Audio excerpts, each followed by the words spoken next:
మాజీ ముఖ్యమంత్రి జగన్మోహన్ రెడ్డి మీద ఈ ప్రభుత్వం హత్యాయత్నం కేసు నమోదు చేసింది. A3గా జగన్ను పేర్కొన్నారు.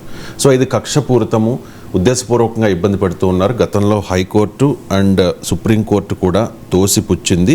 అత్యున్నత న్యాయస్థానం ఆదేశాలను కూడా లెక్క చేయకుండా తాజాగా కక్ష సాధింపులతో ఈ కేసు నమోదు చేశారు అన్నది వైసీపీ ఆరోపణ. సార్, ఈ జగన్పై హత్యాయత్నం కేసు ఇది కక్షపూరితమా లేకుంటే కస్టోడియల్ వయలెన్స్ పైన కేసా అది కోర్టులో తేలుతుంది.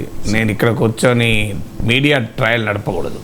సమాంతరమైన విచారణ జరిపి ఇందులో దోషి ఎవరు అని తేల్చి తీర్పులు చెప్పి జైలుకు పంపించే అధికారం మీడియాకు ఉండదు. అందువల్ల రఘురామకృష్ణరాజు ఆరోపిస్తున్నది తన పైన కస్టోడియల్ వయలెన్స్, తన కస్టడీలో ఉండగా సిఐడి కస్టడీ ఉండగా తనను హింసించారు అని. వైసీపీ సహజంగానే ఇది కక్ష సాధింపంటుంది. అది తేలాల్సింది కోర్టులో. దాన్ని కోర్టులు డిసైడ్ అవుతాయి కదా, కేసు ఉందా లేదా, నిజంగానే కస్టడీ వయలెన్స్ జరిగిందా లేదా, మెడికల్ ఎగ్జామినేషను ఇవన్నీ కూడా జరిగాయి.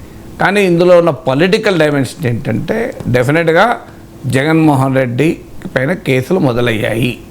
రఘురామకృష్ణరాజు కేసు వస్తుందని అందరికీ తెలుసు. ఈ ఎన్నికల ఫలితాలు వచ్చిన రోజే తెలుసు రఘురామకృష్ణరాజుకు ఒక అంశం అనేది ముందుకు వస్తుంది. ఎందుకంటే రఘురామకృష్ణరాజు మధ్యలో టికెట్ కూడా రాకుండా ప్రయత్నాలు జరిగాయన్న ఆరోపణలు కూడా వచ్చాయి. ఆయన నరసాపురం నుంచి ఎంపీ కావాల్సిన వాడు, ఆయన సిట్టింగ్ ఎంపీ కూడా. ఆ సీటు బీజేపీకి ఇచ్చారు. బీజేపీ రఘురామకృష్ణరాజుకు ఇవ్వటానికి నిరాకరించింది. అక్కడ శ్రీనివాస్ వర్మ క్యాండిడేట్ అయ్యాడు, మంత్రి కూడా అయ్యాడు. సో జగన్మోహన్ రెడ్డి ప్రభావంతోనే బీజేపీ తనకి సీట్ ఇవ్వడం లేదు, బీజేపీ ఆ సీట్ తీసుకుందని కూడా రఘురామకృష్ణరాజు ఆరోపించారు. ఒక దశలో రఘురామకృష్ణరాజుకి ఏ టికెట్ ఉండదనుకున్నప్పుడు జగన్ వ్యతిరేక వర్గాల్లో తీవ్రమైన అసంతృప్తి మొదలైంది. ఎందుకంటే రఘురామకృష్ణరాజు జగన్ వ్యతిరేక రాజకీయ సింబల్గా ఉన్నాడు కనుక. అందువల్ల రఘురామకృష్ణరాజుకు అల్టిమేట్గా టీడీపీ ఉండి సీట్ ఇచ్చింది. అక్కడ శివరామరాజు, రామరాజులు పోటీలో ఉన్నా కూడా రఘురామరాజుకు సీట్ వచ్చింది.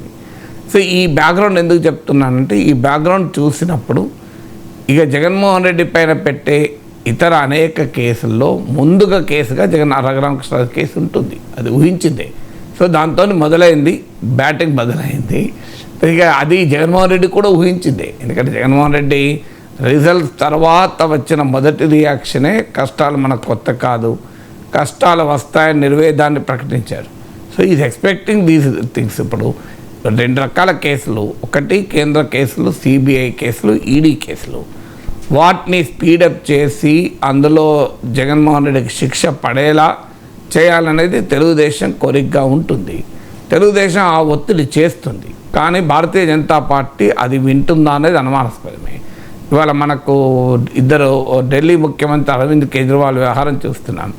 సుప్రీంకోర్టు పిఎంఎల్ఏ కేసులో బెయిల్ ఇచ్చింది.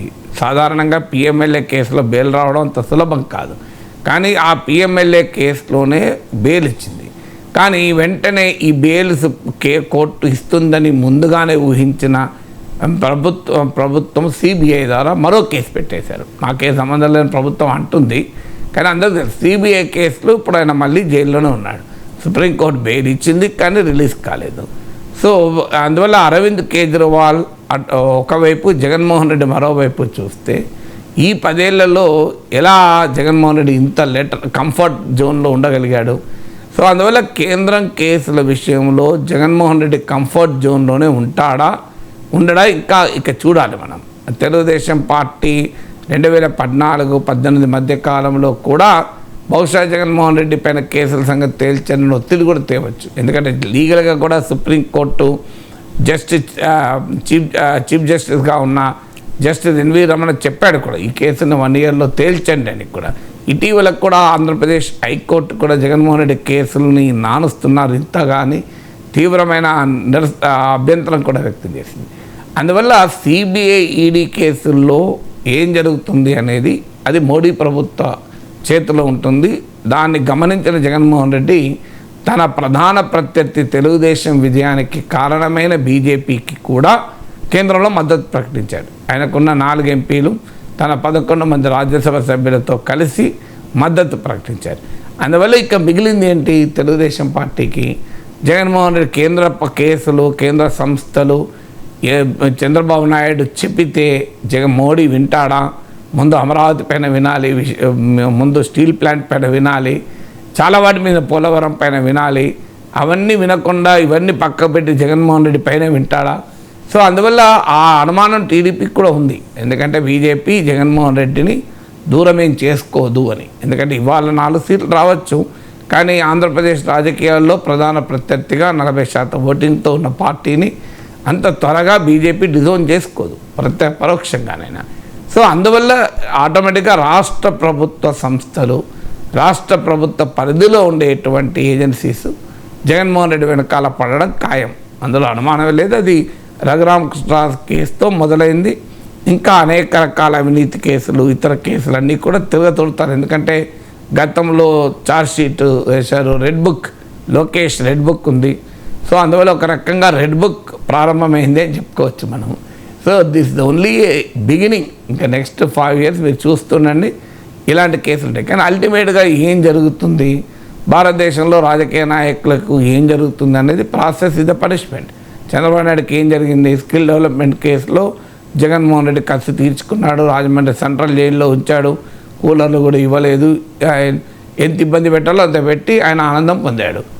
అల్టిమేట్గా ఆయన మిగిలింది విషాదమే కదా, ఎన్నికల్లో ఓడిపోయాడు.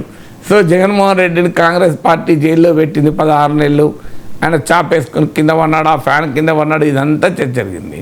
జగన్మోహన్ రెడ్డిని ఇబ్బంది పెట్టి 16 నెలలు తమపై తిరుగుబాటు చేస్తాడా అని చెప్పి కాంగ్రెస్ పార్టీ కసి తీర్చుకుంది.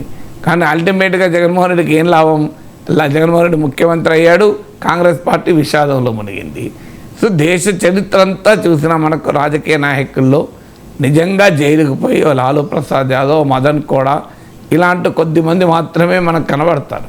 సో మీకు యూపీఏ కుంభకోణాలు, ఎన్డీఏ కుంభకోణాలు ఎన్ని చూడలేదు మనం. సో అందువల్ల ఇది నడుస్తుంది, ప్రాసెస్ ఇది పనిష్మెంట్. అల్టిమేట్గా ఆయనకు ఎన్నేళ్ళ జైలు శిక్ష పడి జైల్లోనే ఉండి డిస్క్వాలిఫై అయిపోయి పోటీ చేయలేని పరిస్థితి వస్తుందా? So let's see. ఎందుకంటే లీగల్ ప్రాసెస్ మనం స్పెక్యులేట్ చేయకూడదు. బట్ ఒకటి మాత్రం నిజం, పొలిటికల్ ప్రాసెస్ అయితే బిగిన్ అవుతుంది. కక్ష సాధింపు ఉండదు అని చెప్పినా డెఫినెట్గా జగన్మోహన్ రెడ్డి పైన కేసులు తప్పదు. దీన్ని కక్ష సాధింపుని వైసీపీ అంటది, చట్టం తన పని దాన్ని చేసుకుంటూ పోతుందని టీడీపీ ఉంటుంది. అందువల్ల ఈ ప్రక్రియ అనేది మొదలయ్యేది గ్యారంటీ, రెడ్ బుక్ అమలు అవడం మొదలైంది అనే దాంట్లో అనుమానం లేదు. జగన్మోహన్ రెడ్డిని విమర్శించినందుకు రాజద్రోహం కేసు పెట్టారు అని అప్పట్లో రఘురామ్ కూడా ఆరోపించారు సార్. రాజద్రోహం కేసు కూడా ఆయన మీద నమోదైంది. రాత్రంతా నిర్బంధించి చిత్రహింసలు చేశారు, లాఠీలతో కొట్టారు, రబ్బరు బెల్టులతో కొట్టారు, అనరాని మాటలు అన్నారు అని చెప్పి రఘురామకృష్ణరాజు అప్పట్లో ఆరోపణలు చేశారు. కానీ ఆయన ఆరోపణల్లో వాస్తవం లేదని అప్పట్లో వచ్చిన ఒక వైద్య నివేదిక స్పష్టం చేసింది. దాన్ని బేస్ చేసుకుని ఆ పిటిషన్ని హైకోర్టు అండ్ సుప్రీంకోర్టు కూడా తిరస్కరించిన నేపథ్యంలో వైసీపీ నాయకులు ఒకటే చెప్తూ ఉన్నారు సార్. ఈ కేసులో A1గా ఉన్న పివి సునీల్ కుమార్ కూడా ఒక ట్వీట్ చేశారు. సుప్రీంకోర్టులో 3 ఏళ్లు నడిచి సాక్షాత్తు సుప్రీంకోర్టు తిరస్కరించిన కేసులో కొత్తగా FIR వేయడాన్ని ఏమనాలో మీ విజ్ఞతకే వదిలేస్తూ ఉన్నాను అంటూ. వాళ్ళ విఘ్నత వదిలేశారనుకున్నా వాళ్ళు మళ్ళీ కేసు పెట్టారు కదా. అదే సార్, ఏముంది అంటే టెక్నికల్గా లీగల్గా చూస్తే లీగల్గా కోర్టు చెప్పాలి కదా. సునీల్ కుమార్ చెప్పలేడు కదా. సార్ ఇప్పుడు ఎవరైతే అక్యూజ్లో ఆయన చెప్పాడు కదా, కోర్టులు చెప్తాయి. అది నిజం, ఎన్ని కేసులు తిరగతోడలేదు, అది ఇష్యూ కాదు. సో అల్టిమేట్గా ఫ్రెష్ ఎవిడెన్స్ ఏమైనా ఉంటే ఖచ్చితంగా కేసులు ఓపెన్ చేయొచ్చు. కేసులు ఓపెన్ చేయకూడదని ఎక్కడ చట్టంలో లేదు కదా. సో అందువల్ల కేసు క్లోజ్ అయింది అనేది ఉండదు. ఫ్రెష్ ఎవిడెన్స్ చూడాలి వాళ్ళు. ఇప్పుడు ఈ కేసు మాత్రం ఇప్పుడే పెట్టారు కదా, మనకు ఛార్జ్షీట్ వచ్చి అందులో ఏముందో తెలియంది మనం కామెంట్ చేయలేము. సో అంతకుముందు సుప్రీంకోర్టు ఏమన్నది, ఇప్పుడు వీళ్ళు ఛార్జ్షీట్లో ఏం పెట్టారు, ఇప్పటివరకు దాఖలైంది FIR మాత్రమే కదా. యాక్చువల్గా మనకు ఛార్జ్షీట్ దాఖలైనప్పుడు అర్థమవుతుంది.